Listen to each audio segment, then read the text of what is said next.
Okay, hey, it's Brent Leary. A little later in the day than usual, but good reason for that because I wanted to, talk about what's going on at NetSuite SuiteWorld, and who else would be better to talk about that than the EVP and founder of Oracle NetSuite, Evan Goldberg. Evan, thank you for joining me. I know you guys are in the middle of SuiteWorld, so thanks for making time. My pleasure. Happy to be here. So it's been about a year since we last talked. We always seem to talk around, the Suite World events. Um, how is this Suite World different from last year? Because last year was virtual, right? Hey, yeah. And so now this year, it's combo. We have a few thousand people attending in person, and then several thousand more continuing to attend remotely. So it's sort of our first hybrid Suite World. All right. First impressions. How's it going so far? It's been great. I mean, it's been 2.5 years since we've been able to gather with customers in person. And, it's just, it does remind you of how those sort of in the hall interactions, are really part of, establishing connections with people, learning from them besides the, sort of the planned things. We've been doing so many planned Zoom meetings over the past year and a half. It's great to have things that aren't quite as planned. I'll tell you one thing that I've had for several years. One of my first trips to Sweet World is I'm still rocking this, man. Oh, nice. Old school. Still rocking it. Hey, every year when we do this, I will probably be wearing the same thing. It's still one of the best pieces of swag that I've gotten at an event. And it's perfect fit. It goes with my black for my Rams hat. Perfect stuff. Right. So, Nice. So, like I mentioned, we talked last year about the same time. And, we were in the midst of our first kind of holiday shopping season within the pandemic. I guess we were about 6 or 7 months into the pandemic at that point. Now we're tack on a year to that. And I asked you a question about supply chain and logistics leading up to the first for this first holiday season pandemic that was last year. And I want to play your response and then ask you, what are we facing going forward? So here's what you said last year when I asked you that question. Yeah, well, I mean, a lot of it, initially were sort of supply shocks where they couldn't get their supplies from, Asia in particular towards the beginning of the crisis. And now, in some cases it's flipped, that's like the best place to order things from. So basically these businesses have to be prepared for radical shifts in supply chain. They have to diversify. We have a customer, Nadamu, who's a dairy-free ice cream maker, and they moved some of their supply chain from Asia to Mexico, sort of closer to home.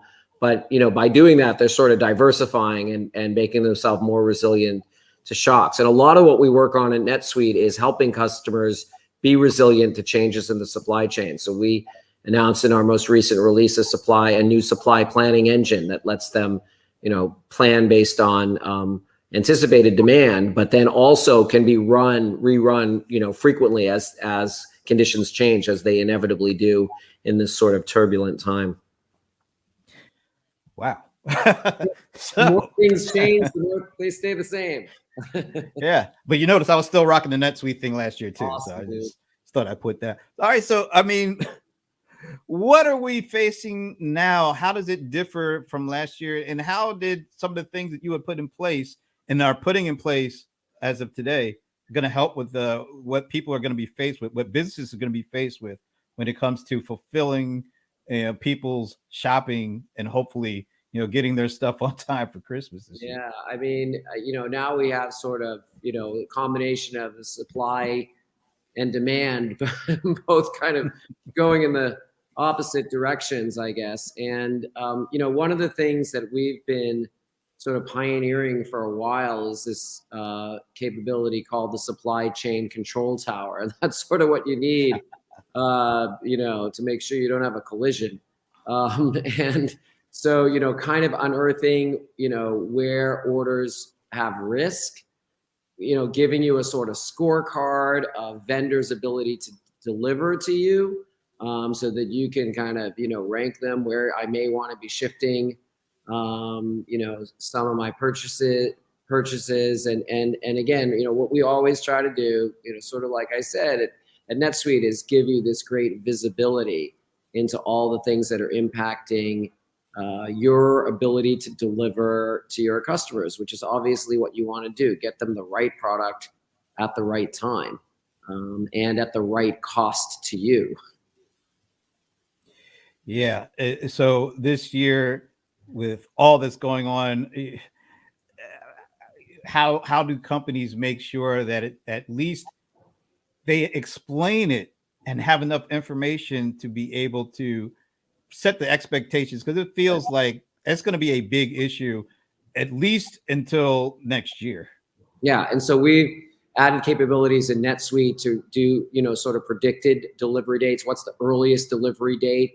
So that gives your salespeople, for example, when they're talking to a big customer, they can see, get real visibility based on current demand and expected delivery of goods or manufacturer goods, depending on what type of company you are. What your customers can expect, because at the end of the day, that's the most important thing, is set great expectations. Obviously you'd like to under promise only to the degree that they can tolerate that, and then over deliver. And the other, aspect of it is you have to really understand your product line to know, because it used to, for the longest time, where everybody was moving was just in time inventory, right? But I mean, that's just not going to be possible in a lot of cases now. And so you're going to have to figure out, based on your sort of entire product line, which things are most important for me to have excess supply of, and which things can I tolerate maybe some delays. Certainly your most profitable items, or the items that your customers are most relying on, perhaps, are the ones you may want to prioritize for sort of more of a just-in-case inventory strategy. And this is for, really for product companies of all different types have to think about this. Kind of, if I can encapsulate kind of what you said this year and last year, it's all about automation, insight, and agility. And yeah, I might be saying those three words because, well, let me bring this up. This is seem to be kind of the themes that are coming out of this year's SuiteWorld. So maybe you could kind of touch on, maybe even touch on not just what they mean, and your, what are the things that you're going to help people with your product announcements this week, but also how the definition of these three things changed because of what's all going on right now? Yeah, I mean, again, I think that there's some degree to which it's not as easy to automate now, because there's these sort of constant shocks. But to the degree that you can, it's more important than ever. Most companies are dealing sort of with a labor shortage, with the Great Resignation, where they're having to go out and find new people and train them, and you're just working with sort of limited resources, and you don't want your people working on sort of manual, mundane tasks that the computer can do faster and better and cheaper. Have them working on the sort of strategic projects that that add more value to your business. And so that's sort of how these three different things work together. Automation, things like our suite banking capabilities, which get rid of a lot of the drudgery of dealing with cash management, to then free you up to spend more time sort of strategically looking at insights, the types of things that, what are the, what's happening in my supply chain, what's most important to me, and how do I make sure that I can, deliver as well as possible for my customers, and then have the ability to pivot based on these, new plans that you make from really looking at the data. And those are sort of how those three different, we call them superpowers, sort of work together to make you a true superhero. Well, I think we all could use a superhero in our life with all that's going on right now. How have your customers fared during the pandemic? Actually, I guess it's been a year and a half at this point. How have they fared, and how ready are they to take these superpowers and actually put them to use? Yeah, I mean, we have so many really interesting stories of companies that have made pivots that may have looked temporary but are turning permanent. Certainly, dealing with a hybrid workforce. I mean, it was all remote. It's starting to shift to some remote, some in person. How do you keep that collaboration level going, and sort of the collaborative tools? Look like they're going to have a lot of legs to them, because you're just going to have a more diverse, in all ways, workforce. So that's a sort of, I think, a permanent trend. Selling through new channels, sometimes sort of disintermediating how you really thought you were going to be delivering to your customers. You may have delivered through retail stores. Well, that obviously wasn't going to work for a while. So let's start selling maybe direct to consumer. And lo and behold, that's proving for a lot of companies to be very effective. And as stores come back, of course, they still want to be in those stores and they still want to utilize those channels. But they're, as a result of their, having increased sales, online, direct to consumer, they're like, I'm going to now, diversify my sales. Makes the business more complicated. And again, that's, where we think that NetSuite can really help. Now, it's been several years since Oracle acquired NetSuite. And I think I saw as part of your keynote where your customer base has gone from 11,000 to 27,000 or thereabouts since that acquisition. So you've got, significant amount of customers, more customers. And they seem like they're spread out all over the world. So you're definitely more global than you were before the acquisition. But how has that changed the relationships that you have with your customers? How has the last 5 years, how has being a part of the Oracle, platform, so to speak? I know they're separate, but they're integrating. How has that changed the relationship you have with your customers? Well, I think there's a few things. Just the scale of it has made us, be able to be more efficient at delivering great service to our customers. And, right about when we became part of Oracle, we started something called Advanced Customer Support, which is, a service that, where someone can be consistently there to help you get the most out of NetSuite.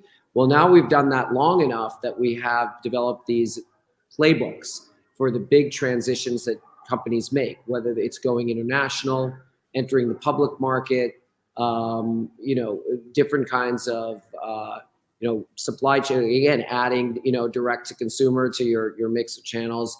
We've seen this enough times that we can kind of bundle it up and provide best practices and do it more efficiently for us and more effectively for our customers. So that's certainly one of the things that the scale has provided us with. Oracle itself, has great technology that we can leverage. We obviously leverage Oracle's database technology. We're leveraging their infrastructure. One of the things we've been able to do is go global really quickly in terms of where we operate NetSuite. So we have new data centers in Europe and North America and Asia. So that's been great. And then we have some products that we provide customers that, really were only possible because of our close relationship with our colleagues at Oracle. So one that we announced this week is the NetSuite Analytics Warehouse, which is based on Oracle's data warehouse technology, which allows you to take your NetSuite data and sort of mash it up with other data that's important to your business. Could be data from your website, could be data from your own operational systems. I mean, companies are awash in data now, but actually leveraging that data and sort of, that's what we're talking about with insights, is seeing sort of behind this data. And we have great examples of customers that are doing this already. They're taking their Google Analytics data from their website and figuring out how, the way people browse the website impacts or is impacted by various things that are in NetSuite, and tying those two different sources of data together. So that's been a great result of the collaboration with Oracle. And I've heard the term Customer 360 used by a lot of different vendors and a lot of different, kind of contexts. But for the first time, I heard you talk about it recently. What does Customer 360 mean from a network, a NetSuite perspective? Yeah, and we feel we have a lot of credibility there because, our whole mission has been to sort of provide, a single place for, all your key business and information, sort of one place you can go to know what you need to know and do what you need to do to grow your business. And so we have this rich set of data about customers. And if you adopt, a significant portion of the suite, you're going to have financial data, sales data, service data, web data, and tying that all together on an individual customer basis is sort of what that's all about. Getting sort of all the news that's fit to show on one screen about that customer. What's happening lately with that customer? What are some of the top headlines? What's their, are they a profitable customer? Are they a growing customer? Are there issues that, a salesperson needs to know about in terms of shipping or other things, so that when they call that customer, they're really knowledgeable about it. And so, it's really just a reimagined user experience around the data that sort of has always been in NetSuite. And when you talk about all the different kind of data pieces that you have from a variety of perspectives that go beyond just kind of what people traditionally think about when they think about customers, how does that help NetSuite help your customers even more? Yeah, well, I mean, obviously, if you're a person, regardless of what your role is in the business, if you're a person who interacts with customers, the more knowledgeable you are about kind of the entire customer journey of the customer that you're dealing with, the better you're going to be able to empathize with them, the better you're going to be able to, provide great service. And ultimately, I think the biggest leverage point that companies have to create that lifetime sort of customer loyalty are those interactions, those personal interactions you have with the customer. And you can turn around in a heartbeat a soured customer relationship if handled correctly. And definitely, to handle those situations correctly, you need to be armed with all the information that is behind whatever your customer is sort of feeling about you at that particular time. Yeah, it seems like, when you're able to pull from all these different kinds of data and do it as close to real time as possible, you stand a much better opportunity to having a more positive interaction, like you're talking about. But also, it feels like you're able to stay in tune and stay in lockstep and talk about more a collaborative experience with customers and vendor and customers, as opposed to kind of trying to lead them, because it doesn't feel like consumers want to be led. They actually want to be more collaborative, and it feels like there's more of an opportunity to do that when you have a better handle on the overall relationship and the number of the different kinds of interactions, and are able to take advantage of all that insight at the moment where it's going to make the most sense and make the most impact. That's absolutely right. And I think, every company knows the example. A simple example is you're collecting on an invoice. Well, it'd be really good to know if that customer has had a lot of lifetime customer value. Yeah, maybe they're late paying on this invoice. I mean, certainly you could see circumstances where that would be true in the pandemic, for example. But knowing the real value of that customer, that they're profitable, that they generate, the other things that are going on in sales, what products they're buying and those kinds of things. That's good. When it comes time to interact with, what can go a lot of different ways, that kind of interaction, having the full picture, even though that, outside, including, outside your area, I think is going to make those interactions go way better. And I think every company can relate to situations where they didn't have all the info and they sort of, made the wrong move.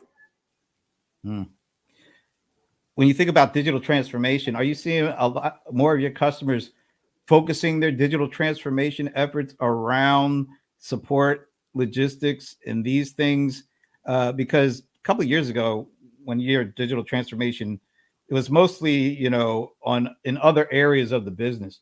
But are you seeing that starting to kind of factor more so into digital transformation efforts? Well, when we see companies talk about digital transformation, it usually is, when they've come to this realization that they have a bunch of aging systems that don't work together. And we like to call it at NetSuite the hairball. And so, the more that they, I think in a lot of cases, companies, from an IT perspective, are trying to look more holistically at their entire portfolio and say, how can I simplify this and at the same time make it work better? And that's, where we think that, that's a lot of the drive for people to adopt systems like NetSuite that just simplify the entire sort of landscape of your company. And it's like sort of it's almost, it's not undigitizing it, but it's like gotten over digitized. It's like right sizing it. Wow. So a year from now, where are we going to be? I know it's kind of, the crystal ball question, but I mean, where do you think we're going to be in terms of where will business be? Where will customer engagement be? Will we still kind of be in the same spot, or do you think we'll be a little further along in more face-to-face, maybe a little less digital, or maybe it's more face-to-face and more digital? But will we be significantly different in a different spot than we are right now? Well, I would certainly hope so. I mean, being here at SuiteWorld, again, really see the value of those in-person interactions. They don't have to happen every day, but they're just a critical part of the innovation process. And so I think that we're going to be really smarter about them in a year. And we're going to take a lot of the learnings we had about how you can work remotely and collaboratively with teams and combine it with what we've sort of always known. I think the companies are going to take the learnings they had about how they can get their customers interacting online, with things like, we have a customer portal where 24/7 your customers can go in and see the status of their orders, see their invoices, see if they've had, trouble tickets that they've entered, it's just a lot of that stuff. You don't necessarily have to pick up the phone or be, talking to them from 7 to 7. So that I think that those kinds of tools will be combined with, again, more hopefully in-person interactions for when it's important. They'll come into stores, in the sort of in the right circumstances. You want them coming in because they want to, not because they have to. And so I think that, just getting that balance right, I'm sure in a year we'll be a lot more knowledgeable about that. So what do you want the folks who did make the trip to Vegas? What are the one or two biggest takeaways that you would like for them to take back with them? Yeah, well, I think that we really started just a process of trying to explain how we're thinking about the business user experience. And, it's been actually really gratifying. You asked about Oracle.